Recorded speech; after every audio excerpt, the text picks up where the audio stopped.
Anthony, big day here on Saturday, Smart Missile and the size produce. How's he recovered from that barrier incident at Rose Hill last week? Yeah, it proved not to have sort of any impact on him at all.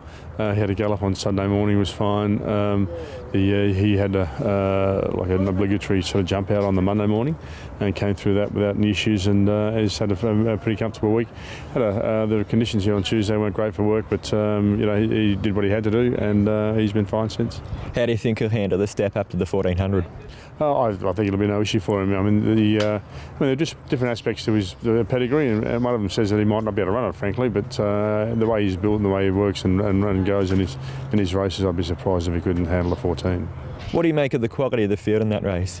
Well, it's probably a little bit inferior to what we saw in the slipper, but still some pretty nice horses there. You got the filly that ran third there, so another new horses coming on the scene, like Do You Think and whatever. So it's a typical Group 1. It's hard to win. In the kindergarten stakes, Shadow West. Very pleased with her last start. She was pretty unlucky. She's probably a step slow out of the gates and then got herself in a tight spot, got knocked over in the run. So, at least from the outside gate, she won't get into that sort of traffic jam. I suppose the only good thing about a barrier. But nice filly, quality filly on the way through, and she'll make her presence felt. In the Carbine Club, you've got Shadows in the Sun and Songshan. Yeah, very pleased with both. Shadows ran fourth in a Group 2 the other day. He drops back in grade here, back to a handicap, and he's well placed. I think the distance is pretty comfortable for him. The other filly is sort of making her way through the grades, and this is a bit of a step up in grade from last time, but she hit the line really well and was very unlucky not to have won.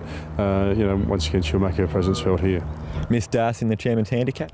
Working up into some decent form as the race is getting longer. As she's got older, that's sort of more her comfort zone, so she runs in this race and then goes on to the Cup. 3200, is that what she's looking for in the Cup? Yeah, certainly she gives that gives us that feeling, that appearance in the work. The longer work's really suited her, and she's been hitting the line nicely. Fair bit of improvement in us coming out of Saturday, and I'd be happy if I ran first 4 there and then give myself a pretty good chance to the Cup a couple of weeks later.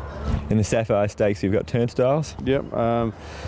Bit unlucky in the Coolmore. Came out and sort of lost a shoe in the first little bit and felt quite awkward after, but still ran to the line quite strongly. So, her run there was excellent. Back in grade here, arguably back to a more comfortable distance for her as well. But her work's been quite sharp and she'll run well.